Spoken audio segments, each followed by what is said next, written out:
अस्सलाम वालेकुम वरहमतुल्लाहि वबरकातुहू। बेटा कल हम लोगों ने नया चैप्टर स्टार्ट किया था एक्सरसाइज 4, जिसमें हम लोगों ने एक इक्वेशन बनानी सीखी थी y ऑन x। ठीक है, हो सकता है कि अभी वो बहुत सारे बच्चों की पक्की ना हुई हो कि किस तरह से बनती है, थोड़ी प्रॉब्लम आ जाती है। तो बेटा ज़्यादा से ज़्यादा सवाल करोगे तो इंशाल्लाह ताला इस चीज़ के चैम्पियन हो जाओगे। कोई इतना मुश्किल नहीं है, मैं इंशाल्लाह थोड़ा थोड़ा करके तुम लोगों को जो है वो समझाता रहूँगा। ठीक है, कल मैंने 4.1 किया था और मैंने कहा था 4.2, 4.3 और 4.4 आधा आप लोग कर लेना, बाकी आधा मैं करवाऊँगा। तो वहाँ से कहानी कंटिन्यू करनी है मुझे। 4.4 में लिखा हुआ है find the line of regression Y on X. ठीक है ना। अच्छा, इक्वेशन दो होती है, एक्स ऑन वाई होती है और वाई दूसरी होती है वाई ऑन एक्स। ठीक है, ये बताएगा क्वेश्चन में कि आपको कौन सी निकालनी है। अभी तक हमने एक ही निकाली है और वो कौन सी बेटा, वाई ऑन एक्स। ठीक है ना। तो बेटा आपको इक्वेशन बनानी है Y on X and predict the average value of Y when X is given to be 9। और y की वैल्यू प्रेडिक्ट करनी है अगर x की वैल्यू 9 हो तो। ठीक है ना। जैसा कि डेटा में आप देख सकते हो, y की वैल्यू 3 है तो x की वैल्यू भी 3 है। पहले y को पढ़ रहा हूँ मैं। ठीक है ना। y की वैल्यू 2 है तो x की वैल्यू 6 है। इसी तरह y की वैल्यू 3 है तो x 5 है, फिर y 5 है तो x 4 है, फिर 3 है तो 4 है, 6 है तो 6 है, 6 है तो 7 है, 4 है तो 5 है। तो आपको प्रिडिक्ट करनी है बेटा, जब y की वैल्यू 9 होगी तो x की वैल्यू क्या होनी चाहिए। ठीक है, इसके लिए मैंने आपसे कहा था कि आप लोग जो है ना इसकी इक्वेशन बना के रखना और फिर इसके बाद जो है ना मैं आपको बताऊंगा कि इस 9 का क्या करना है। तो हो सकता है किसी के पास टाइम ना हो तो उसने कल वाला सवाल ना किया हो, तो मैं क्या कर रहा हूँ 4.5 जो मैं स्टार्ट करता हूँ, क्योंकि 4.5 अगर आप करते हो तो 4.4 भी आपका हो जाएगा। देखो, find the regression line Y on X for the following data and estimate Y at X is equal to 12। X की वैल्यू 12 होगी तो वाई क्या होगा। ठीक है ना। तो सेम वही चीज़ है, ये वहाँ पे 9 थी, यहाँ पे 12 है। तो एक पूरा सवाल तुम लोगों के सामने आ जाएगा तो तुम लोगों को क्लियर पिक्चर समझ में आ जाएगी। ठीक है, तो 4.5 करते हैं बेटा। ये मैंने क्वेश्चन जो है वो यहाँ पे लिख के रखा हुआ है, देखो आप लोगों को दिख रहे हैं।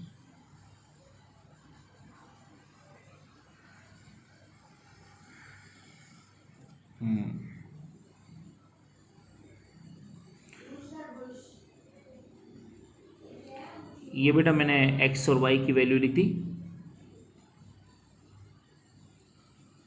ठीक है, x की वैल्यू 6, 2, 10, 4, 8 और y की वैल्यू 9, 11, 5, 8, 7। ठीक है, ये x की और y की वैल्यू मैंने लिख दी। इसके बाद मैंने हेडिंग लगाई y ऑन x की, पूरी भी लिख सकते हैं, regression equation y on x। और अब आपको फॉर्मूला बेटा इसका याद हो जाना चाहिए कि y ऑन x का फॉर्मूला क्या था। नहीं याद है तो याद करो। इसके अंदर 3 से 4 तीन फॉर्मूले आ रहे हैं। ठीक है ना, 3 फॉर्मूले इसके अंदर हैं और इसके अलावा 2 छोटे फॉर्मूले जो बहुत पहले आप कर चुके हो वो है। तो बेटा y ऑन x का फॉर्मूला है, y इज छोटा सा है, y is equal to a plus B X. ठीक है ना। फिर इसके अंदर से मजीद फॉर्मूले निकलते हैं, y is equal to a plus B X. ठीक है बेटा, ये फॉर्मूला है। इसमें कल ही हमारी बात हो चुकी है कि आपको y और x की वैल्यू कभी नहीं मिलेगी आपको। ठीक है ना। और जो वैल्यू आप निकाल सकते हो, किसकी निकाल सकते हो, a और b की निकाल सकते हो। ठीक है, तो मैं बताता हूँ कि a और b की वैल्यू कैसे निकालनी है। तो इसके लिए मैंने कल b की वैल्यू के लिए आपको एक फॉर्मूला लिखवाया था, वो ये फॉर्मूला है बेटा। हाँ, ये फॉर्मूला दिख रहा है आपको। b का फॉर्मूला है b is equal to n sigma X Y minus sigma X sigma Y divide by n sigma X square minus sigma X का होल स्क्वायर। ठीक है ना। आपको पता है कि फॉर्मूला हमेशा सीधे हाथ से खोला जाता है और सीधे हाथ पे लिखा हुआ है सिग्मा वाई, जिसका मतलब आपको पता है वाई का टोटल कर लो। ये देखो वाई का टोटल मैंने कर लिया, कितना है बेटा 40। फिर आपसे कहा जा रहा है सिग्मा एक्स मतलब एक्स का टोटल कर लो, वो भी मैंने कर लिया, कितना है बेटा 30। फिर लिखा हुआ है एक्स वाई निकालो, मतलब एक्स को वाई से मल्टीप्लाई करो। ये देखो एक्स और वाई मल्टीप्लाई हुआ है। ठीक है ना। 6 9 ज़ा 54, 2 11 ज़ा 22, 10 5 ज़ा 50, 4 8 ज़ा 32, 8 7 ज़ा 56। फिर इस एक्स वाई का क्या करना है, टोटल करना है। तो टोटल आ गया 214। ठीक है, और n मतलब काउंटिंग करनी मेरे ख्याल से 5 नंबर है ये। ठीक है, नीचे उतरते लिखा हुआ है एक्स के टोटल का स्क्वायर ले लो। ठीक है, तो एक्स का टोटल कितना है 30 है, इसका स्क्वायर लेंगे और एक्स स्क्वायर का टोटल कर लो। तो पहले एक्स स्क्वायर निकालना पड़ेगा, ये हमने एक एक्स स्क्वायर का कॉलम बना लिया है। ठीक है ना, एक्स स्क्वायर का कॉलम आपको दिख रहा होगा। ठीक, 6 का स्क्वायर 36, 2 का स्क्वायर 4, 10 का स्क्वायर 100, 4 का 16 और 8 का 64 और फिर इसका टोटल कितना है 220 आया।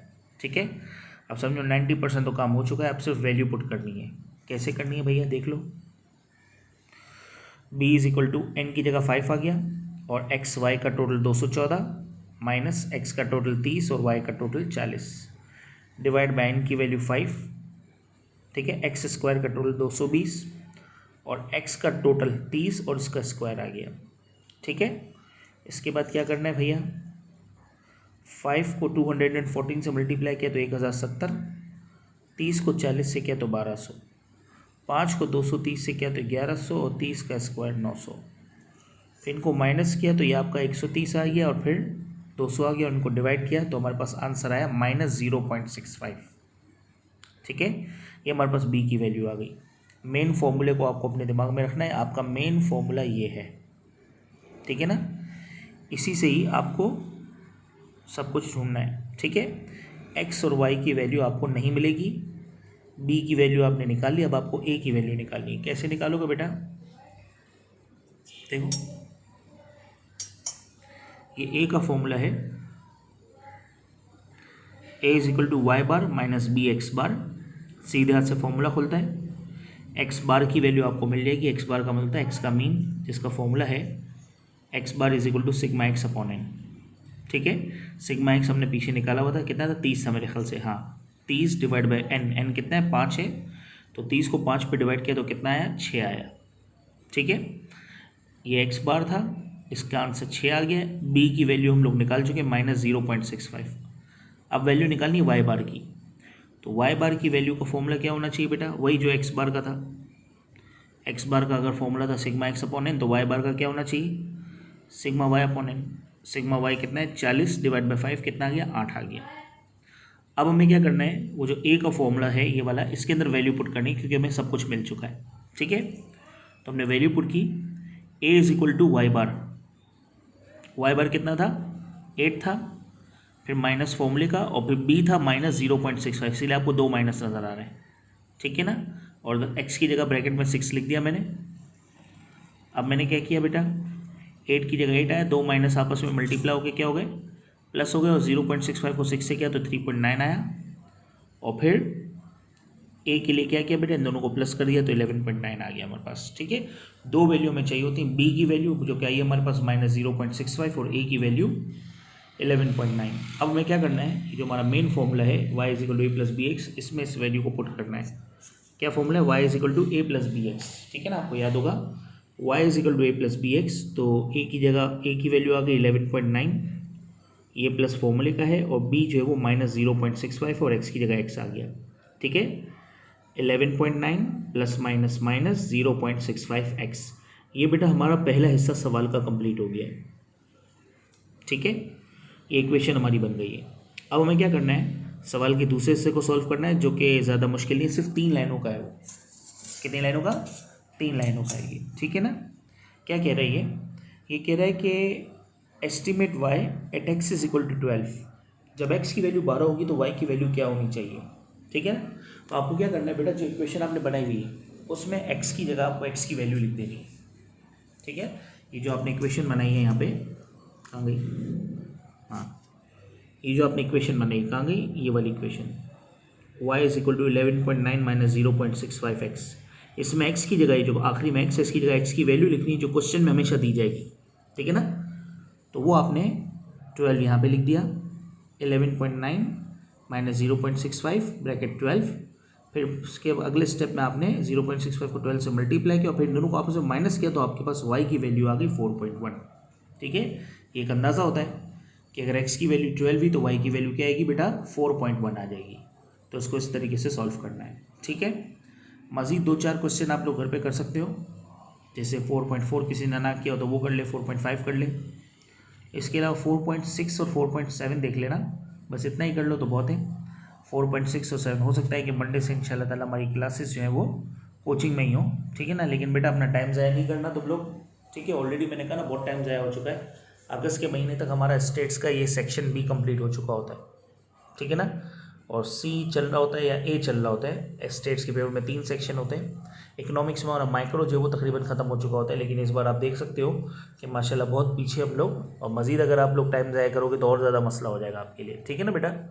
तो कितने सवाल हो गए बेटा, 5, 6 और 7। 6 में क्या बोला है बेटा, find regression equation y1 x and predict the value of y for x is equal to 13। आपको वही इक्वेशन बना देनी है और आखिरी में x की जगह 13 रख देना है, ठीक है। और अगले में क्या लिखा हुआ, estimate the value of y corresponding x is equal to 5.5। इसी तरीके से आपको इक्वेशन निकालनी है और फिर बेटा इसके बाद जो है वो आपको x की वैल्यू कितनी रखनी है बेटा 5.5, तो आपके पास y की वैल्यू आ जाएगी, ठीक है बेटा। इतना करो, इंशाल्लाह ताला कोशिश पूरी करेंगे कि मंडे से इंशाल्लाह हमारी क्लासेज जो वो कैंपस में हो, ठीक है बेटा। बहुत शुक्रिया, अस्सलाम वालेकुम।